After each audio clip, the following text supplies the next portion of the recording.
तो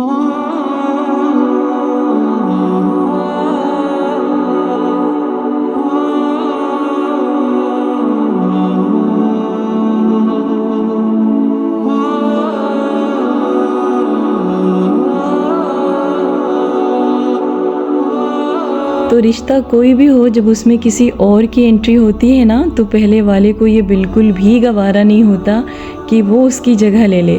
तो अस्सलाम वालेकुम guys, welcome back to my channel. यहाँ पे ऐज़ल बहुत खफा हैं और उन्हें किसी कीमत पर ये बात गवारा नहीं कि उनकी जगह अजान ले ले। तो ये नेचुरल सी बात है, जब भी कोई नया बच्चा आता है ना, तो पहले वाले बच्चे को थोड़ी सी इरिटेशन होती है। तो एक तरफ अज़ान के आने से जहाँ पर पूरे घर में खुशियाँ और रोशनी है, वहीं पर ऐज़ल थोड़ी सी इरिटेट हो रही। तो ये नॉर्मल सी बात है, धीरे धीरे इंशाल्लाह वो भी मैनेज कर लेंगी।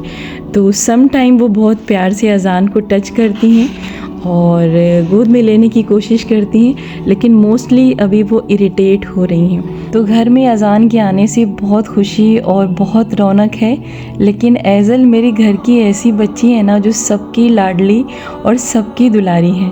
यहाँ पर मेरी फूफी लोग बैठे हैं और ऐज़ल को बहुत स्पेशल फ़ील कराया जा रहा है और ऐज़ल बहुत ज़्यादा खुश थी। तो हर घर में एक बच्चा ऐसा ज़रूर होता है जिसका जलवा हमेशा कायम रहता है। तो ऐज़ल भी उन्हीं बच्चों में से एक ऐसी बच्ची हैं जिनका जलवा इंशाल्लाह हमेशा घर में कायम रहेगा और उनकी जो जगह है ना, वो कोई नहीं ले सकता है। तो खैर, यहाँ पर फैमिली के साथ कुछ खास बिताए हुए पल और बहुत अच्छा लगा सबसे मिलके, और इंशाल्लाह हमेशा ऐसी खुशियाँ घर में आती रहें। तो फ़िलहाल हफ्ते 10 दिन की दौड़ भाग के बाद पुराने रूटीन की तरफ आने की कोशिश हो रही है, और इस वक्त मैं आई हूँ स्मार्ट बाज़ार में ग्रॉसरी शॉपिंग करने के लिए। और यहाँ पर ये कप बहुत प्यारे लग रहे थे और तीनों ही कलर बहुत खूबसूरत थे, और पूरे मॉल में ऑफ़र लगा हुआ है क्योंकि दिवाली आने वाली है। तो आप भी जाके फ़ायदा ज़रूर उठाएं। और मैं थोड़ा जल्दी में थी हमेशा की तरह, और काम बहुत ज़्यादा इकट्ठा हो गए, इस वजह से यहाँ पे हम पूरी तरीके से वीडियो प्रॉपर नहीं बनाए। और बस आपको इन्फॉर्म करना था कि अगर आप भी स्मार्ट बाज़ार शॉपिंग के लिए जाते हैं तो भी आपके पास अच्छा मौका है, जाएं और ऑफ़र का फ़ायदा उठाएं।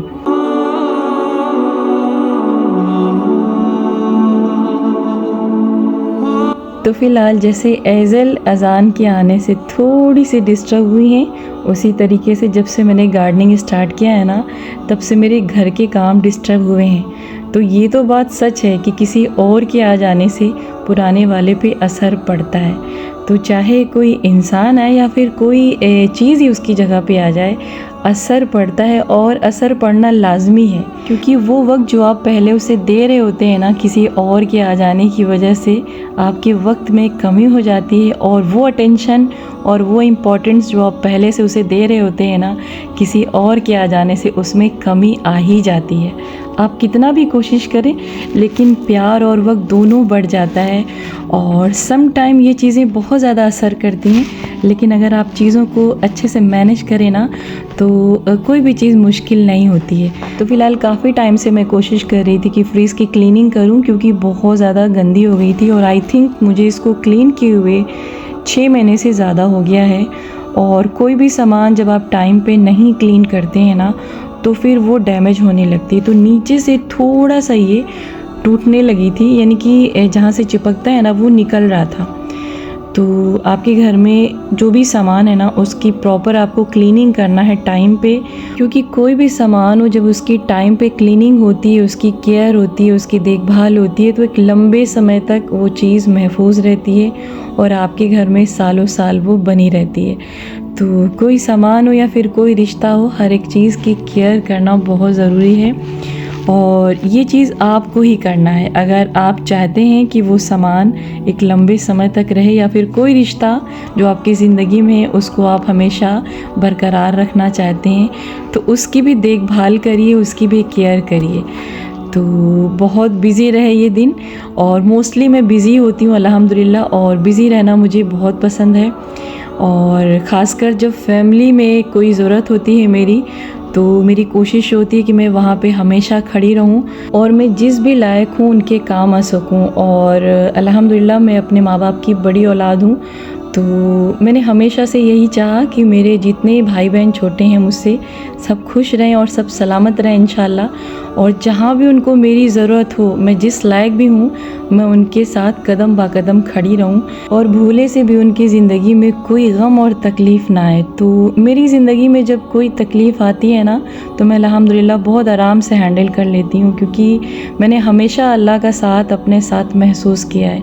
लेकिन जब भी मेरी फैमिली में मेरे भाई बहनों के साथ कोई तकलीफ़ आती है या फिर कोई ऐसा मौका आता है जहाँ पे कोई भी प्रॉब्लम होती है ना, तो मैं वहाँ पे बहुत बेचैन हो जाती हूँ। और मेरी कोशिश यही होती है कि हर हाल में उन्हें हर परेशानी और हर मुसीबत से महफूज रखा जाए।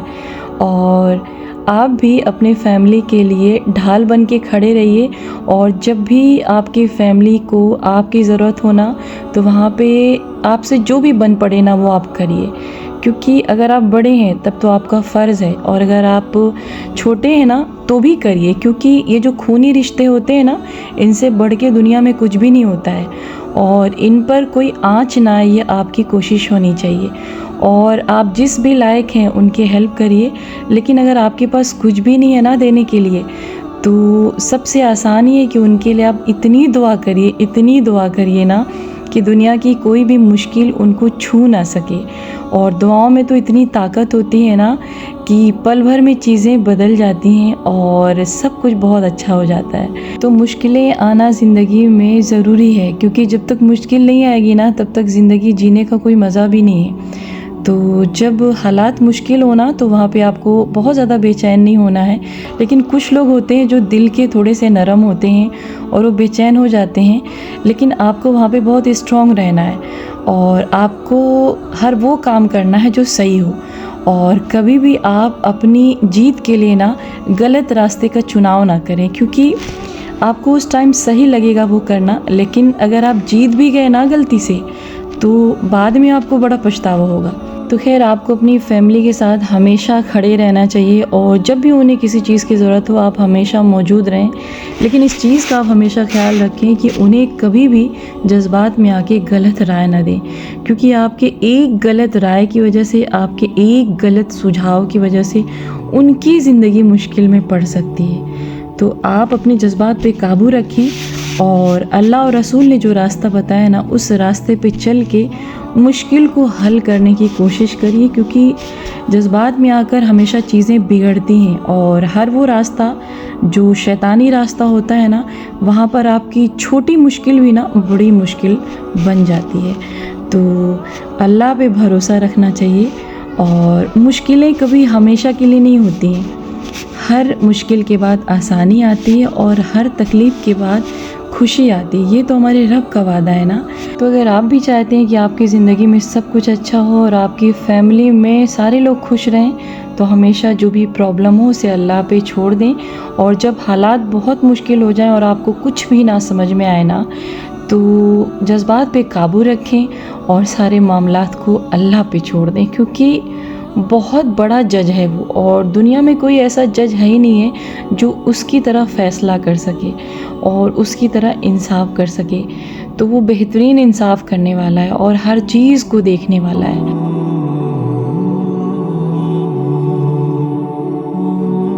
तो खैर, कई घंटों की मेहनत के बाद अल्हम्दुलिल्लाह यहाँ पे मेरी फ्रिज क्लीन हो चुकी है, और बहुत ज़्यादा गंदी थी और बहुत सारा यहाँ पे टाइम लगा है।